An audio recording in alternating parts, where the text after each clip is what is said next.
that's a tremendous looking trophy. Hello and welcome to the number one PlayStation podcast in the Oceanias. My name's Sim Blight. Joining me, Ashley Hobley. Hey John, excited to be here now that we know you can buy a PlayStation 5. Yeah, literally an email. Whatever. When did that pop up? Like, guess what? You can buy a PlayStation 5. Yeah. I saw the media alert. Media alert. PlayStation's excited to let you know you can buy PS5s. What, 3 years after release? Hot diggity damn. It's an exciting time to be a gamer. I know. In the trophy cabinet this week, a bronze trophy for Forspoken. It's a video game. And then a platinum. Back buttons. Got 'em. My hands. Back diddly diddle. Back diddly diddle. My digits have been diddled in the back buttons, Ash.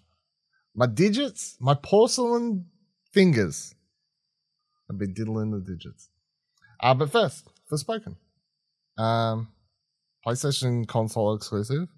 It's on PC too, but of course, Square Enix, what was it originally called? Project Athia? Athia. Yeah. Because the game's set in this world called Athia. Written by, or story concept by Gary Whitta, written by Amy Hennig. The story was written by Amy Hennig. Using the Square Enix Luminous technology engine thing. It's alright. I finished it literally moments before we just started recording, and that's what I've sort of walked away with. It was alright. The story is, yeah, I don't know. So for people who don't know, it's I can't remember the anime genre or whatever everyone keeps bringing up, but it's Alice in Wonderland is the easiest the thing. But I think I don't know, I can't remember. Anyway, it's someone's transported to another world and they're suddenly forced into the position of they've got something or something to do, or they're the only person who can save the world. So basically, you've got this character Frey who's transported out of New York City, where she was already living it hard. She was sort of living in this abandoned building anyway, and sort of fending and stealing and going to jail and whatever else. She wasn't living, well, I guess. She had a cat, and then she had to give that up at the end because someone burned her house down. So it's a good start to the game. And then she's transported to this world, Athia, where she has the power to survive within what she calls the break, which is this stuff that's surrounding the majority of the world, other than this one little town that's surviving with the rest of the population there. And then you find out about these, what was it, 4? Yeah, 4 Tantas, which are, I guess, like the gods of the world, who you find out have all gone sort of crazy and presumably the cause of this thing that's wiped out most people, and they ask you to, you should kill them, and maybe they'll stop the break. That's sort of the get-go for the game. And of course, you get some twists and turns in the story as things go along. The story was like completely, like, it reaches a point where it became, I don't know, very paint by numbers, and I don't feel like there's any real swerves or twists or whatever. It's just, once you play it for a little while, you'll probably guess every direction it's going, which is, I guess, fine sometimes, but here it just was like, whatever. It tries to have these like sentimental ideals, because you've got a character who was an orphan, never knew her parents, felt like she never belonged in the real world anyway, but now she's been called to a better cause, I guess, in this place that's not home, so she's sort of pulled between two places, and about discovering she's wanted somewhere, I guess. The character of Frey's fine. Like, the performance is good. I can't remember the actress's name. It's nothing. Ella Balinski, I want to say off the top of my head. Which they, of course, brought out on stage. They brought her out like part of the big announcement, like, and all this sort of stuff. And I know she's been on Twitter talking about how excited she is the game's so out, and like how much she loves doing it and whatever else. And that's fine. Like, her performance is not the problem at all. Like, she's good. Both it's a full performance capture thing. So, she brings to it what you can. It's not even the stuff that everyone's been complaining about online between the the bantering between her and what she calls Cuff, this magical bracelet she talks to on the end of her hand. And like, I guess her personality rubs some people the wrong way because she'll just, it'll be like, fuck because you, she's monster. a black woman. Yeah, well, I'm sure that's, I don't want to say that's not a thing. I don't say that's everything, but I'm sure I'm sure some people don't like it for that reason. But yeah, the story's just very paint by numbers. It's not exciting at all. Sort of just, I never really got built up or excited between each of the, I think it was 12 chapters. It took me like 12 hours to beat. I did do obviously a little bit of side questy sort of stuff to get my hand into most of it. You could probably smash through the story like, I don't know if you mainlined it. I feel like you do it probably half the time, to be honest, especially if it was like playing on easy. Probably just smash through the story in 6 hours or something. There's some chapters where the chapters will take 2 hours, and then there's other chapters where they literally take 20 to 30 minutes. So there's times where I was like, fuck, I'm getting close to beating this game when I thought I'd, this chapter will take like a couple of hours because the last one did. Nope, took like 20 minutes. And then on to the next chapter. I'm like, okay. The one cool part is so as you progress, you start with one set of powers at the start of the game. This is, what do you even call them? They'll be like, they're not wind powers. No, they're like more earth-based powers, I guess, because one of the first abilities you sort of get is it can form like rock formations, and it can create a shield with a rock in front of you. You can like leech health off enemies. So that's like the first sort of powers you get.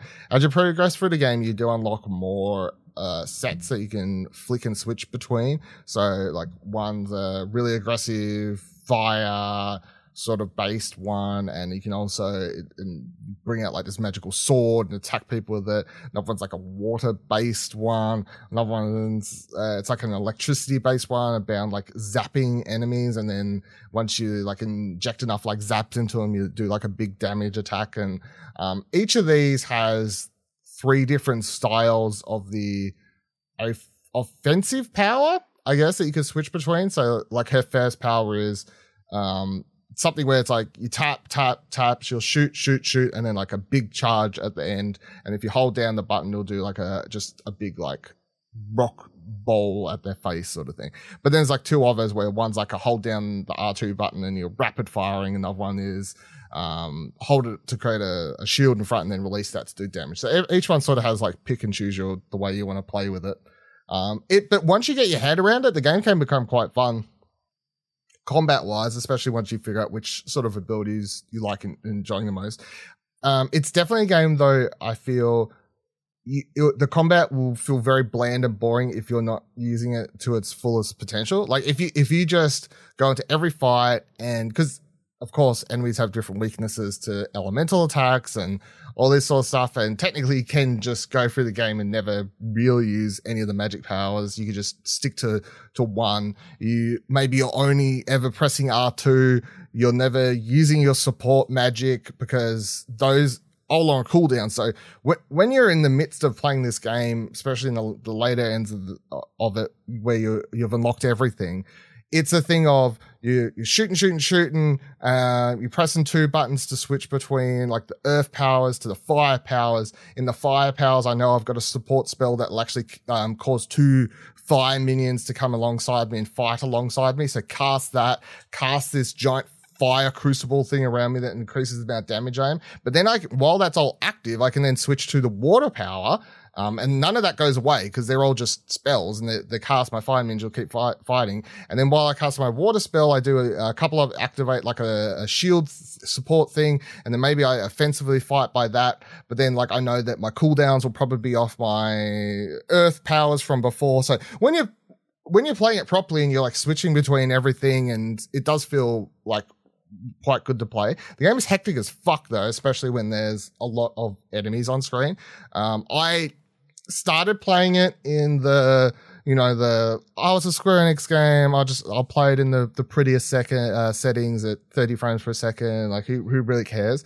And that was fine. It looks really good. But as soon as I got like into it and there was more than like 3-4 enemies on the screen, and once you unlock that second power and there's just more enemies, more like effects happening and stuff. I'm like, this is no, I need the high frame rate. This is like doing my head in. So then I tried that. I played for a little bit on the 60 frames per second, but even then I was like, fuck it, no, let's go, let's go further. I went up to the 120 frames per second mode, which of course brings the visual quality down quite a bit to enable that. And then I just played through the rest of the game on that, because even though it made it look a little bit worse, there's just so much shit happening on screen at times in this game, especially as you're like leaping and dodging over enemies, and then you've got the parkour thing you're constantly doing where you're running up the side of buildings. Like, it is quite a fast-paced game. So yeah, having the high frame rate, I can't just the 30 frames option was only good for a hot 2 minutes there. So yeah, I mean, I've been making all these jokes about it being the spell casting game where it's not written or created by a transphobic person. I mean, in the back end, it really is. I'm switching between all these different spells. I'm thinking in the back of my mind, like, which ones are probably off cooldown and what I could probably switch back to. I'm thinking like, oh, I need a shield now because this motherfucker's kicking my ass. Oh, that's in that like group of spells. Let me switch over to that one. Yeah, I mean, especially not to spoil who and what the last boss fight is, even though it leaked online like before the game was out somehow. I remember seeing those stories pop up, but anyway, that boss fight does the whole thing where like the boss will have like a symbol behind them that equates to like what is set of spells it's weak to, like the elemental type. So by the end of the game, if you've only focused on either learning how to only use one set of spells, or B, not bothering to upgrade any of the spells in the rest of the sets, you're gonna have a really hard you're gonna have a hard time, I think, because you're fucked, because you can have like you could have all the support spells unlocked for one thing, but then old mate switches to the last set of spells you unlock or whatever, and you haven't bothered upgrading it, and you've got like one support spell that comes with it at the start, and you haven't upgraded the offensive spell. Good luck to that, because there's two ways everything in the game unlocks. So you do the whole you level up experience, typical thing. You get mana. With mana, and you can also find mana in the real world by just like on the ground. But you get mana and use that to unlock spells. So when you can unlock different, slightly more powerful versions of the spells you got. You can unlock brand new support spells. Cool. But then what actually causes your spells to do more damage is you have two pieces of gear. You've got your cloak, which, because the character you play as, Faye, just like wears jeans and sneakers and a cloak, just meld and look better in the world. I don't know. And then you've got a necklace. So your necklace and your cloak can both be not only imbued with sort of like, oh, this type of attack does more damage, typical thing, but you can also just upgrade the amount of like blue, red, whatever the other colors are, green, I think, magic, those do. So the higher you upgrade those and those things, the higher damage and whatever else those sorts of spells will do. So yeah, the combat is, I want to say it's like great. It's enjoyable though. Like it's probably the best. It's the best part of the game when it's working right. And when you're just holding down circle to run around the world and run up the side of cliff faces and bouncing around, and you go get into a fight with a couple of enemies, like there are enjoyable moments. It's just the story I've got really, like, I'm pretty sure it went nearly just in one ear and out the other. I'm pulling out my phone and cutscenes because I don't care. Like I'm struggling to have any sort of care factor at all. So I don't know what I'm going to give it. I mean, I'd probably lean in like around a 6 if I was to like guess now. But as I said, I finished it like 10 minutes ago, so see how I go. But like, yeah, so whatever, it's okay. It's okay. I didn't hate it. I didn't love it. It was a video game. I enjoyed it. Would you be keen for a Forspoken 2? It's hard to say. I feel like, I mean, yeah. Would I be keen? No.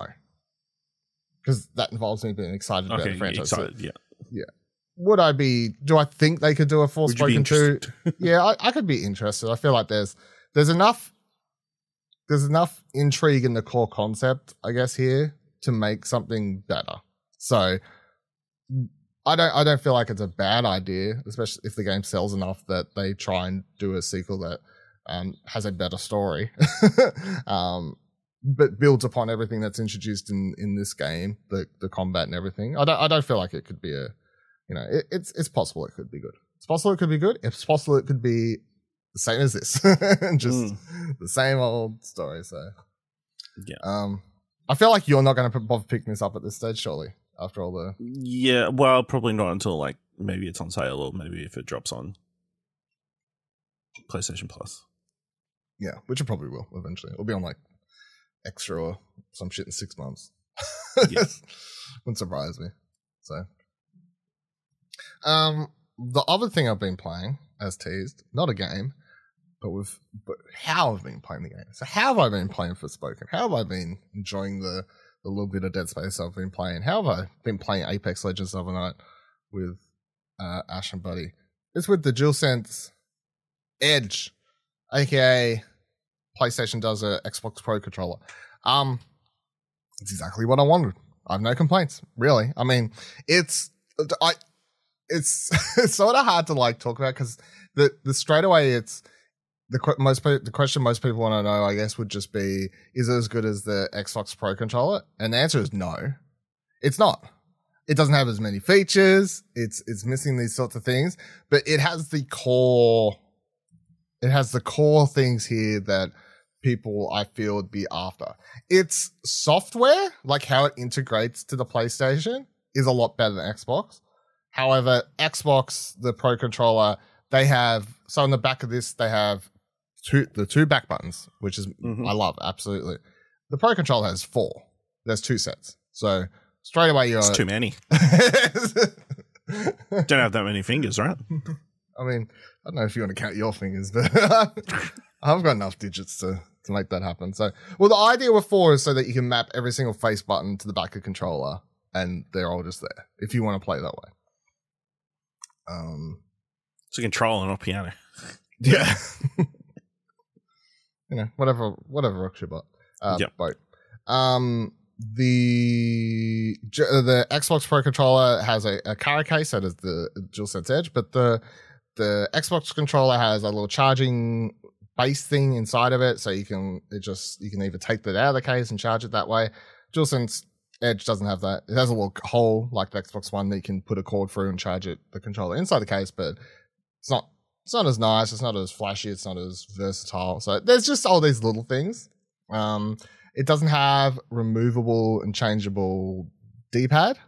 So that's the other thing the Xbox has going for it. So you can change it between like the actual, what do you call it, like where they're more like actual buttons on the D-pad compared to the one where it's like a full circular piece, if you know what I mean. Like the Xbox has these sorts of things.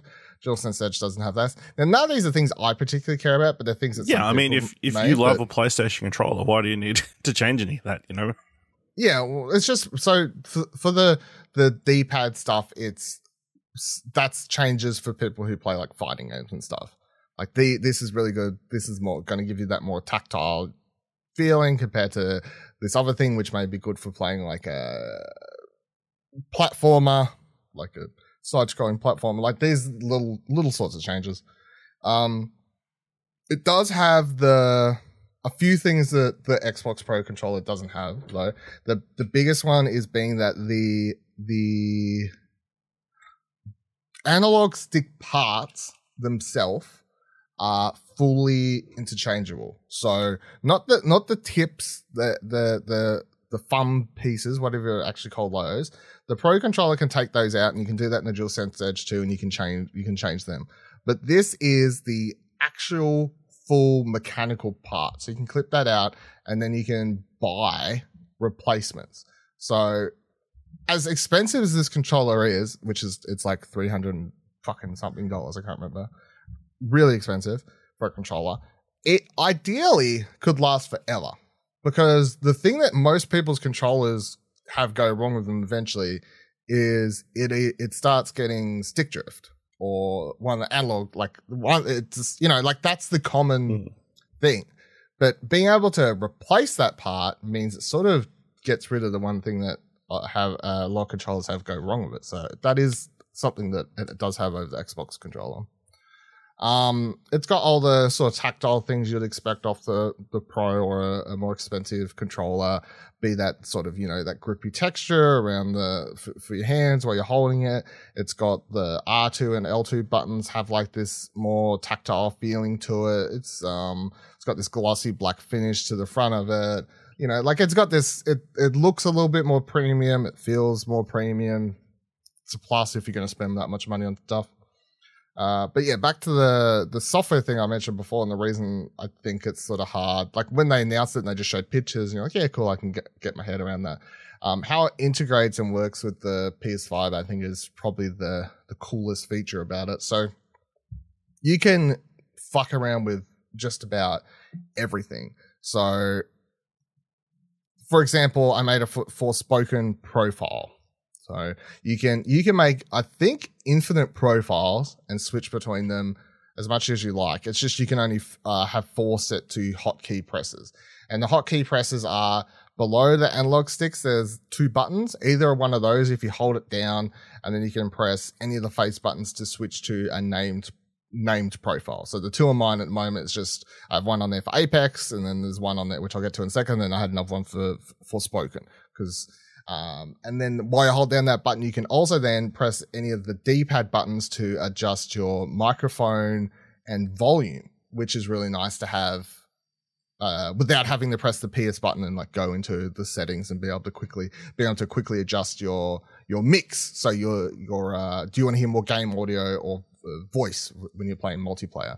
That's being able to adjust that quickly is quite nice too. But so making a Forspoken profile, this was pretty basic. All I did was I wanted circle to be on the back button on the right side, because you're quite often either pressing circle to dodge in combat, or you're pressing circle and holding down circle to do the parkour free running. So just being able to have that in my hand on the back, really helpful, super helpful for playing the game. Then on the other one, I made it so it was L1. So L1 you press in Forspoken brings up the support spell list. So to be able to quickly bring up that menu and switch spells a lot faster, just improve the overall gameplay experience for me. So this is a very simple profile, nothing crazy.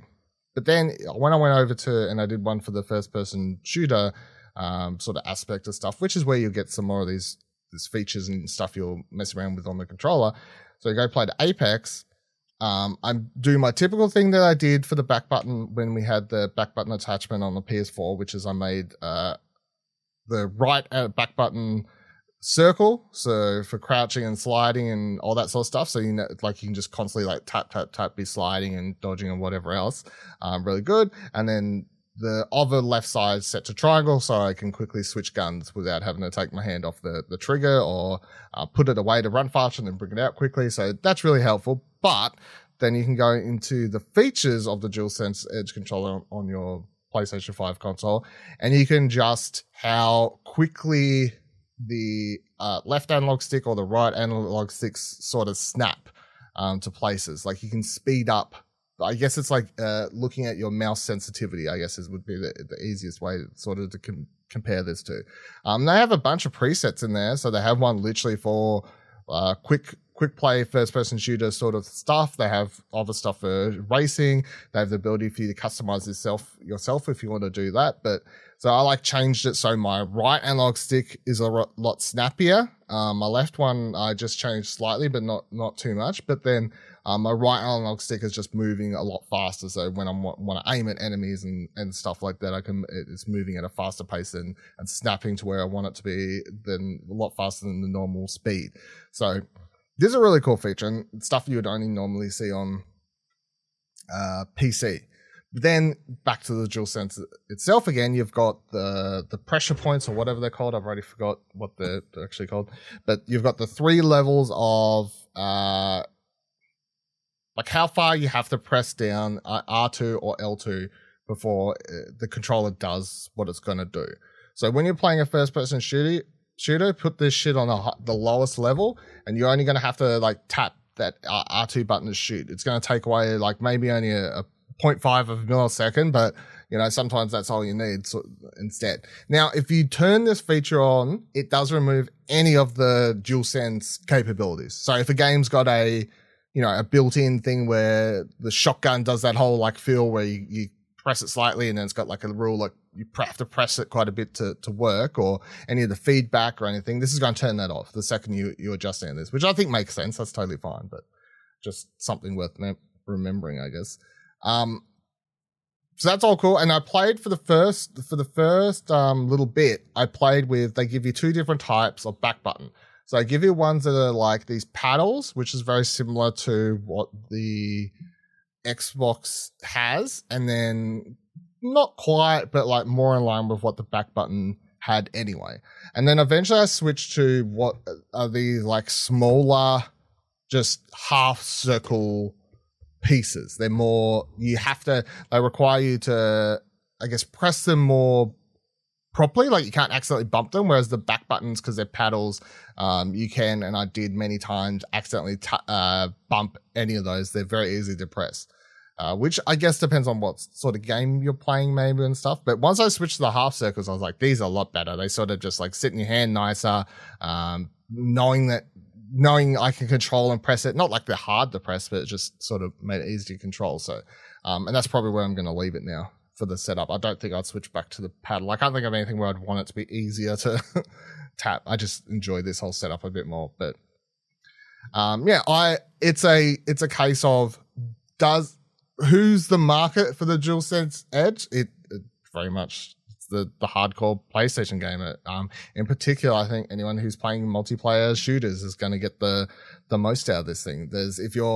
I can't imagine a world where someone who's just playing PlayStation as a secondary console or just the big first party exclusives would really need this thing, especially in a world where I'm saying if you're going to adjust and fuck around with like the R2 and L2 and all these sorts of things, it's going to turn off certain features of the DualSense. I'd say don't even bother. Like if you're playing like a first party exclusive or any game made for PlayStation, they're probably going to have all these DualSense features that you want to experience. So it's fine to mess around with this stuff when you're just playing a game that's like, you just like, who cares at that stage? Even if you're playing Call of Duty, you experience all the haptics and stuff in the single player, and then it gives a fuck when you're playing the multiplayer really at that stage. So, but yeah, I don't know. I know you're, it's well past the point where you'd consider buying one, but I know have you seen General's reactions? Or? Yeah, general consensus has been positive. I mean, obviously, it looks cool. It has all the features you kind of want. Yet it still has all the elements from the DualSense, like the haptic feedback and the triggers and everything. So, still the best controller out there, probably. Like, as a controller, yeah. Overall. And I mean, now the DualSense works good with PC too. So for people who want to play want a controller, I guess a good quality controller to play all the PC games, or Returnal when it comes to PC or whatever else, like you can purchase the Edge if you want to. Have you had battery issues? Because obviously the battery is smaller. Oh, good point. So battery issues, no, but the battery life isn't good. So it's about 5 to 6 hours would be my rough guess. That based on my experience anyway. So is there a time where I'm gonna play for more than 5 to 6 hours? Not often, but I know that a lot of people buying it probably are. So yeah, invest in a really long USB-C cable. They give you a really long USB-C cable in the box. And this is the other thing I should mention. Yeah, it's a good point. They give you a really long USB-C cable, and they also give you a clip thing that you can put onto the end of that to lock it to the DualSense. So you basically can turn it into a wired controller. That's pretty cool. Yeah. So like there's no risk of accidentally ripping out or bumping the cord. Like it locks it in. Not out of the controller. You could probably rip it out of the... You could rip it out of the PlayStation, yeah, but like you're not going to accidentally rip it out of the controller. Like that's the whole point of this one little piece. Because it came in when I was opening the box, and I was like, what the fuck is this for? And then I had to look up the instructions, and I was like, oh, right, okay. So because that was one thing I didn't recognize what the point of it was. I was like, what is this for? Yeah, so that is, if you don't care about having it locked in, or depending on what your setup or anything goes there may be some people out there who would prefer just to plug this in and just leave it if it's your main console, your main controller. If you have the ability where, I guess it depends if you're in a lounge room and you're going to run it halfway across your setup. But I mean, if you play at a desk or anything like that, I don't know. I'm sure there's times where like if you just set it up so it's always locked in charging and ready to go, just turn it into a wide controller, then sure. It's a bit weird to say a wide controller is a good idea in 2023, but they give you that option. So worst case, you do get a very long USB-C cable to charge or whatever. So I mean, I've got mine charging right here because I just finished playing, and I've just plugged it into my iPad charger because it's USB-C as well. So, I mean, if you've got a USB-C cable already set up somewhere, it does work in the, because you got to experience me working this out. It does work in the DualSense charging dock thing. At first, I didn't think it was going to because it didn't seem to sit in quite right. It doesn't sit as flush as your normal DualSenses, and I think that's just the design is obviously slightly different, but it's still it does sit in there and it does charge, so you can use it in your. It just doesn't light up, right? That's the thing. No, it does light up. It wasn't lighting up when I had my console on, but then when I turned it, it wasn't lighting up when I had the controller on. Controller connected. Yeah, but whilst the controller was disconnected, it was lighting up the charge. Okay. So yeah, that if you've got that, obviously that's you'll just put it in that and charge and off you go. So, all right. So DualSense Edge, good for everyone? Definitely not. You probably you'll know if this is something you want to buy or not. Am I happy I've got one? Yes, because I got back buttons. And yeah, it's not even just playing first person shooters. Like even being able to quickly, like playing Forspoken and go, these are the two buttons that annoying me and that I'm constantly using, and just being able to identify that and switch them to those back buttons and just make it a lot more. It's not even making like the game easier, it's just making your hand less like just ergonomical, I guess, for what you're doing. So that's nice.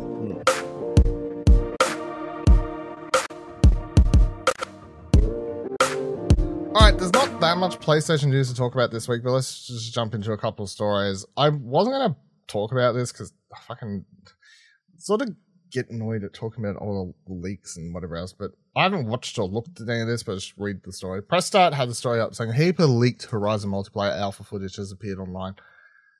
Kieran writes, the Horizon series has certainly been subject to some pretty wild content leaks recently, with an alpha build of the recent Horizon Forbidden West having been shared online late last year. Now, another in development alpha making its way to Reddit in the form of some very early test footage of the upcoming Horizon multiplayer game. Long rumored but officially revealed by Guerrilla in job listings last December, the Horizon multiplayer project was loosely described as a cooperative online experience with the studio saying, quote, a new internal team is developing a separate online project set in Horizon's universe, featuring a new cast of characters and a unique stylized look. Friends will be able to explore the majestic wilds of Horizon together. Kieran continues, I'm not sure what we're all thinking when it came to the idea of stylized look for the game, but if the 10 plus minutes of leaked footage now all over the internet are any indication, it's a bit odd. Granted, the reason that we're seeing a bunch of rough looking character models plonked in a watered down version of the series existing look is more likely due to this build reportedly being from 2020 than a true suggestion of its final aesthetic. But yeah, the one picture they've gotten here that I can see, like from some Twitter account, TCMF2 Games, it's got like a very much, I don't know, it's like Fortnite Horizon. I don't know, is that a good is that a good way to I mean, that's it's got that cartoony-esque, style.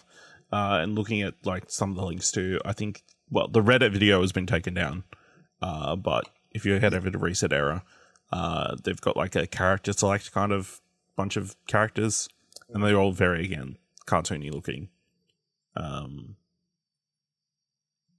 Fortnite-esque, I guess, in that art style.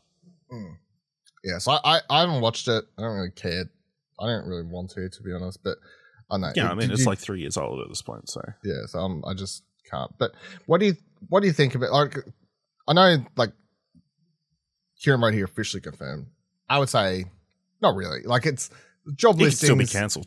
It can still be cancelled. The job listings were to start a project, so yeah. it's a game. We know it's a thing that's being made or in development. They haven't officially said it's a game that's going to get released. I guess that's the difference between developing someone and then deciding that we're announcing it's a game that's coming out. But how do you feel about the game based on like what the leaks have been posting around and the concept art? And is it just going to be like I don't know. It does just sound like some sort of hero shooter thing, but set in Horizon. I mean, I've been pitching a multiplayer Horizon game since the start. Give me that battle royale where you have to fight monsters to get gear and stuff. But it sounds like it's more.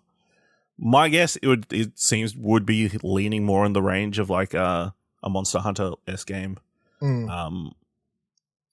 my mind, you would just be a member of like the hunting lodge or whatever, going out, taking down machines with your crew or whatever, which could be fun and obviously a little bit more difficult to do without the whatever the gear thing is that Aloy has, which I imagine everybody won't have. Yeah. Which stuff? Yeah. Oh, like her sight thing. Sight thing. Yeah. You would just be a general person who's living in the world. I guess so. I mean, who's in this little artwork I can see here? It's like, some random characters. It's just like a bunch of random characters. Nobody noticeable or that kind of stuff, yeah. Yeah. No, we'll see. If it gets announced officially, I can potentially get keen for it, but... Yeah. And I don't mind the art style. I think, if it's a big... I mean, if you're doing a crazy multiplayer game, do you really need it to be super highly detailed? Probably not. And especially if I would assume it's not going to be a full price game. It's probably going to be a free to play game. Yeah. So if it's not free to play, then it's a live service game. I mean, yeah. Like maybe it costs money for people, and then they just do the whole. I always wonder, like maybe they're like PlayStation Extra and Deluxe or whatever, get it for free, and then everyone else has to pay $15 or something. Yeah, something like that. Yeah. And then it seems easy enough to make cosmetics and stuff for that. So. Oh yeah, for that it definitely would be, yeah. All right, then the other sort of rumory thing that's been going around is PlayStation tying into this whole like PlayStation's a thing you can get anymore. So like PlayStation have said this, Sony have said this, so they're like, hey, PlayStation's around the wire, everyone you can get them. And I mean, as someone who works in retail, yeah, I've got that. Kind of, it's true. Like they're not hard to get at the moment. So, they've posted this video though. It's a pretty cool trailer or pretty cool like promotional video for PlayStation where it's this news desk and they're cutting to a bunch of different people from like live around the world, but they're cutting to a news reporter in the middle of the snow who's like, Kratos is out here, Ragnarok's happening, and like it's all like it's a pretty cool idea, I think. It makes more sense than the chess ad that we had. Yeah, that was the start. That was weird. This is cool. This is just like makes you feel like there's such a wild variety and stuff to the type of PlayStation exclusives that you can get. But the thing that everyone's pointed out, and this comes, I'm reading from PlayStation Lifestyle, at the 43-second mark in the video below, a girl can be seen walking towards some kind of artifact in a cave with a torch in hand. She certainly doesn't look like Lara Croft, as this reset error pointed out. The character looks like young enough to be Nathan Drake and Elena Fisher's daughter, Cassie. Proceeds to dust off the artifact at 47 in a flash on screen that lasts barely a second. This Sony on the PlayStation blog also wrote, this new spot hints at the breadth of extraordinary experiences taking place in the PlayStation 5 universe through the style of live news channels. See if you can spot all the game references. So what do you reckon? Is everyone... Because I mean, I read the news story before looking at the pictures and stuff, and I was like, I bet this is just like, I bet you it's fucking bullshit or whatever. And then I watch it and I'm like, it definitely doesn't look like Lara. It'd be weird for it to be Lara because this is mostly PlayStation exclusives, sort of stuff. Definitely not everything else other than this couple seconds is recognizable. Like you could pick every other game. The only other one that I'm not going to bother bringing up because I'm just like, you're pulling at strings there. As people are like, is the new trailer hinting at Ghost of Tsushima 2? I'm like, well, A, that's definitely a game that's happening. We know it. And B, like it's probably just they're saying Ghost of Tsushima in general. There's a franchise, yeah. There's a franchise. Like doesn't matter if it's 1 or 2. We know it's happening, so that's less exciting. However, this couple seconds of this girl with a torch, What do you think? Yeah, I mean, it's the only thing that really makes sense of properties that we know. I mean, yeah, like you said, Lara Croft would be the only other person, but we've already had announcements this week that Amazon is working on game, TV series, movies, whatever. For Lara, yeah. And yeah, I suspect they would not want to do an exclusive deal with PlayStation for Lara Croft. No, I don't think so. I don't think so. Yeah. So yeah, I mean, it makes the most sense that it would be Cassie, like from Uncharted. You know, obviously this past week, I want to say, Naughty Dog came out and said that they're done with Uncharted. So they said they're done with Uncharted. They are done with Uncharted. Done. They didn't say anything about Sony being done with Uncharted. Sony being done, yes. They didn't say the franchise is dead. They just said they're done with Uncharted. So yeah, I mean, it's a good tease. I mean, it's clearly going to drum up a bunch of speculation, and you know, yeah, it's really cool. I mean, I've always been aboard the part where, like we've been saying for a while, I've been talking about this ever since there was this other team like at Sony, which we didn't know what they were talking about, and we talked about this a couple of times last year, and I think I was saying like Uncharted 5 or whatever it could be would make sense for them. So this would also add up. It wouldn't be shocking to announce an Uncharted game starring Cassie. I think that's the direction everyone, most people would be happy with. However, I just think it's wild that if that's what this is, like just to throw it out there in a in a spot like this, you know, just to tease it this way, I think it's kind of cool. Just chuck a couple seconds in there and see if anyone notices. Of course, they're gonna notice. Everyone else is like, I can pick everything else in here. It's fucking Last of Us, Returnal, God of War, you know, like whatever else is, Ghost of Tsushima. Who the fuck is that? You know, like you know. So it's interesting.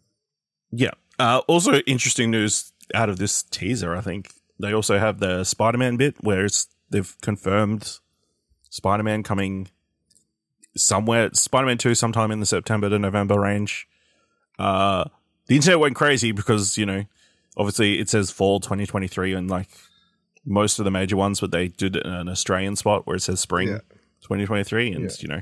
And then everyone's like, has it been delayed? Fucking idiots. The whole world works on the same. Like, it's so.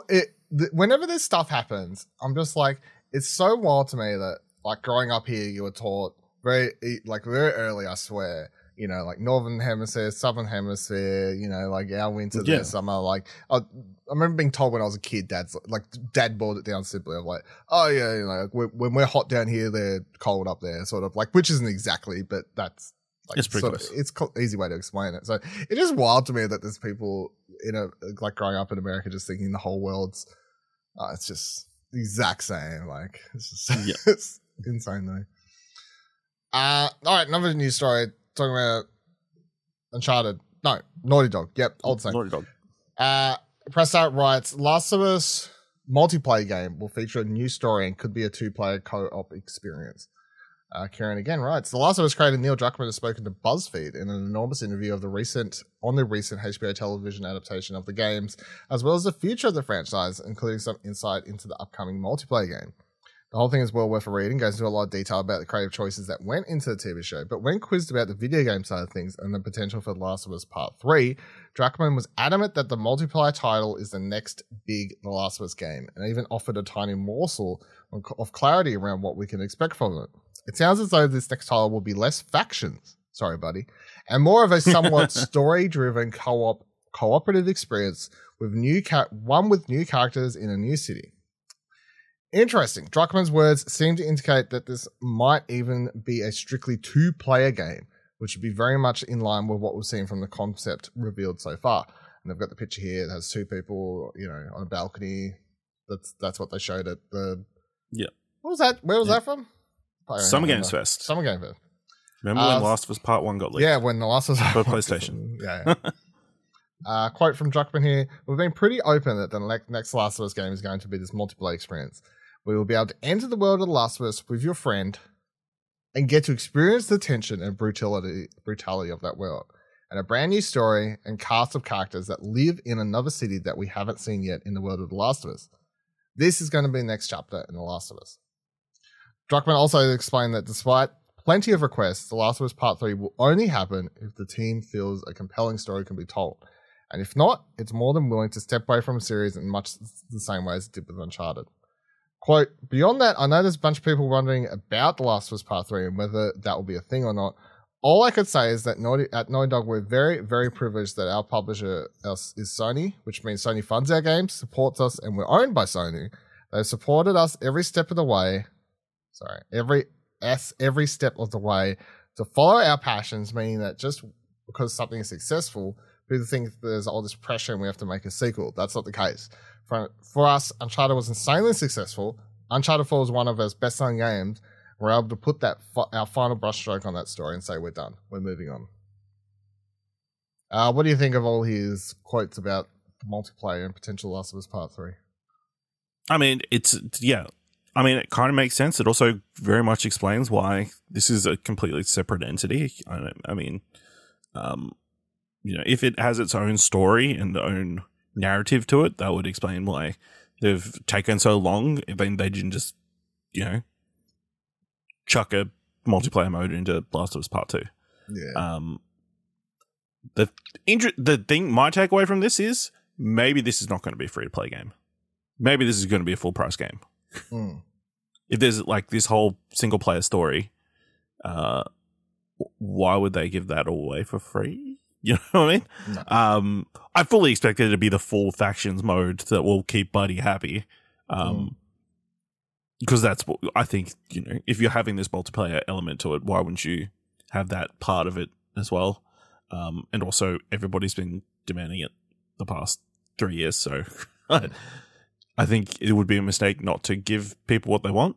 But yeah, I think it's interesting that there's going to be this narrative and a bunch of new characters and stories, and it's just cool that I guess it'll expand the Last of Us world more than what we've gotten in the 2 games, and have these Joel and Ellie focused stories. Well, yeah, I guess they could charge for it. It's a full price Last of Us game. It's a co-op based experience, but it has the factions multiplayer. You do the maybe do the pass at what It Takes Two, dude. Yeah, It Takes Two. I was trying to think of the name. Yeah. Award-winning game of the year. Yeah, It Takes Two. Yeah. Kieran's favorite game. Yeah. Kieran's favorite game. Yeah, it'll be interesting. I definitely feel like this is obviously the game we're gonna hear. Kieran can play this with Buddy, and Buddy will be the game. Imagine. What do you think of the Last of Us Part 3 stuff though? Because I think that's all bullshit. Last of Us Part 3 is 100%. I think he's saying if we can't come up with something, he's come up with something. He just doesn't want to. I think so, but they don't want to confirm anything. And no, I don't think they want to confirm anything. I think obviously he's been busy with the TV show, and maybe that's been a fair bit of focus. But we all know that Haley Sproul, I think it was, wrote the second game. Yeah. And I suspect she probably has ideas and like that kind of stuff. But of course, Naughty Dog's also working on another project as well. So it's like you've got all these balls currently up in the air. It also gives you a lot of time to think and second guess what story choices you've made so far. So I reckon this is how it works is he would of course have a rough idea of how 3 could go if he wanted to do it. Like, of course, like some little, it could probably be about this. I reckon while in the process of making this show, like getting to explore other little character stories more, be it what we'll talk about, go check out Spoilercast. That's up on the feed here for episode 3, of course. Being able to redo some parts, explore different ideas and stuff. I reckon just that whole process would have given him enough. I think doing this show would have been an experience of like, I've got ideas for 3. I reckon I reckon by the end of this whole thing, he's down for 3. Yeah, I think that Last of Us 3 is not a game they need to rush out. No, 100%. They can take their time and figure out the best possible story. I think there's someone who usually but then again, I'm pretty sure after Last of Us Part 1, like Neil pitched to Troy what the story for Last of Us Part 2 was going to be. Like, yeah, so pretty early on. I wouldn't be surprised if Ashley has a rough pitch for 3, or Laura or whoever, or all the in that game. Laura, all these people. Yeah, the kid, I can't remember. Yep, that one. Yep, I can't remember. But that person, Yep. yes. Sorry. Sorry. All those people. All of the people, the actors and the things. Tommy, yeah. Yeah. Yeah, I'm sure that's a way it's rolling out. But I remember when The Last of Us Part 2 was like, oh, do we need it? I was very much on the side of like, I don't want Last of Us Part 2. I love the way The Last of Us ended. I think it was just like this very ambiguous ending, and it was fantastic the way it was. Now that I've had 2, which I love, I actually want 3. I feel like 2, it's the same. It's almost like Star Wars. You could have ended Star Wars as a franchise after A New Hope, and it would have been like Darth Vader gets yeeted off into distance. You could say he's dead. Doesn't really matter. Galaxy, you know what I mean? Like in the alternate reality, if Star Wars doesn't do as well as it does, Star Wars ending on Star Wars it's fine. Like there's enough ending there. Everyone gets their medals. Cheers, yay! You can imagine that they win by the end. Same thing for The Last of Us. You don't really need to know what happens more. However, they do a sequel. They do Empire Strikes Back. Now that shit's dark as fuck. That's different though. That has a definitive cliffhanger. That is a definitive cliffhanger. Yeah, I'm not saying it's exactly one for one. However, that by the end of that, you're like, I've been through more. I've been through a lot here. I need to see this cliffhanger finish. Now, not exactly the same as Last of Us Part 2's ending. However, I do feel like I've been through war, and I do feel like I need to spend some more time with the main characters of that game. And it's not that I need to see them get happy endings. I just need to see them have a conversation. You know what I mean? You just want to see them talk their shit out. I want to sit down and just no. And I'm on the side of Last of Us Part 3. Do I want 4, 5? No. I think 3, and it's a trilogy. I feel like there's a very good opportunity for a fantastic trilogy. What if they just did a DLC where it's the 2 characters in a room talking? Sure. That's it. Yeah. Would that be maybe enough? If it's done well enough, maybe. They accidentally both end up captured by the exact same people. Yeah, it could be a thing. They have to work together to get them out of the situation. Every time I think about Last of Us Part 2, I don't know. Like, that game is... I can't... Like, I can't... People who have the platinum in that, and like, I know, like, people like Buddy and stuff who went back and replayed chapters to get the collectibles, I can't. Like, I feel like it's too traumatizing. I can't. I can't do it. That's why I got a joke about it. Yeah. But, PlayStation, they love their 2-part sagas, so maybe we'll never get 3. True. They do love the 2-part sagas. Or 1-part sagas in the case of Bloodborne. Fuck off.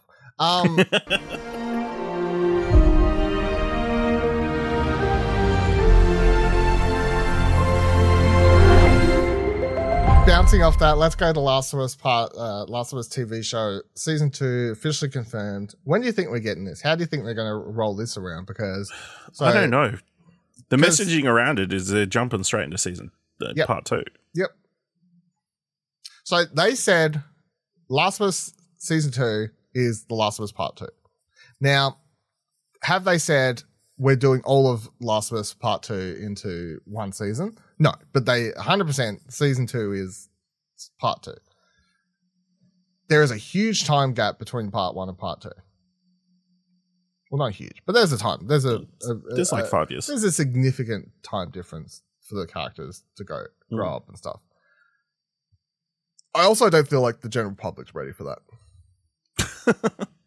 I feel like if Donald Trump's reelected, we can't do this show because there's just going to be too much in the world. There's going to be too much turmoil already. Like, I don't think we can handle it. Like, Elon Musk got Twitter. Like, I think the word will blow up.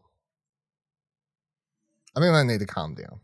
I think they need to take a step back. Would be a bold choice, It's hard. Well, no, I feel like I can on this because, well, maybe I won't. But there's no way it's not happening. It's happening. Yeah. It's going to fuck some people up. So that's why he should leave that fucking Mandalorian helmet on, I mean, yeah.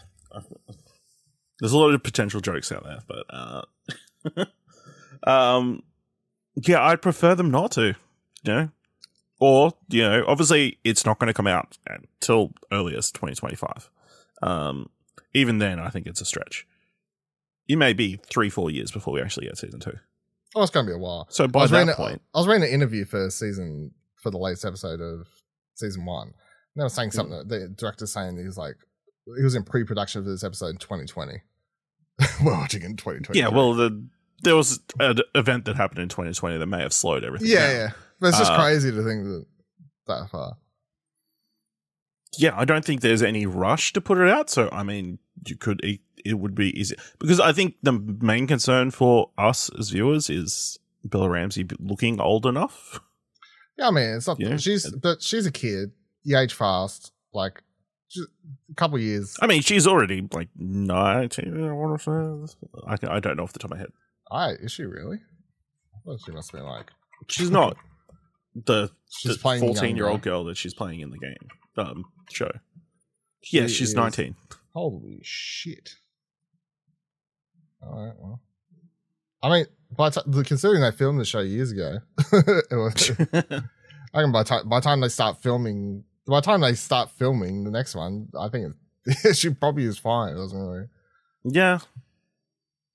I mean, they're doing some things to make her look younger as well. I guess, like just the clothes and stuff. You can make her look older, slightly. I guess they're gonna make it like, I don't know. It's not like she's that much older. 5 years, so yeah. So what's that? How old is Ellie in 5? So it's just 20. Well, she's like 21 then, right? Is that how old Ellie is? Yeah, I want to say she's like 16 in the game then, I think. Let me do this. Ellie, The Last of Us Part 2. Age. Google. 19.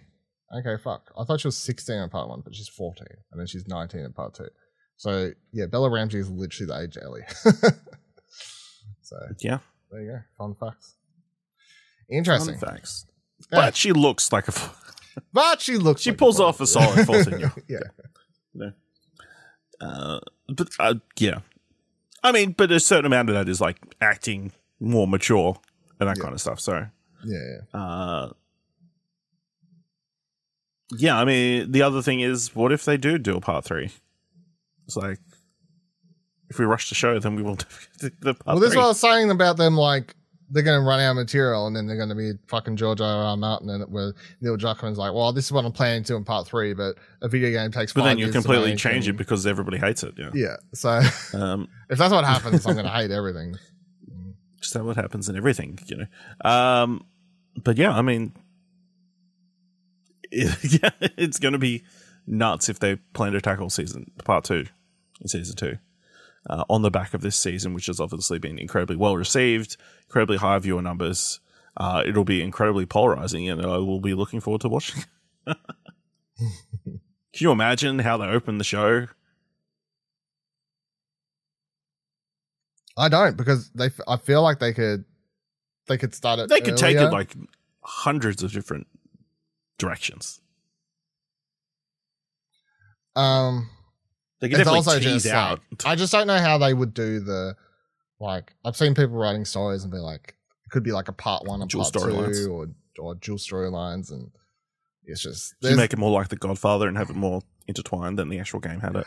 You can do that in the there's a lot of choices that the creatives of this show would need to work out, like how they want to tell the Last of Us Part 2, because like there's multiple ways you could go about it.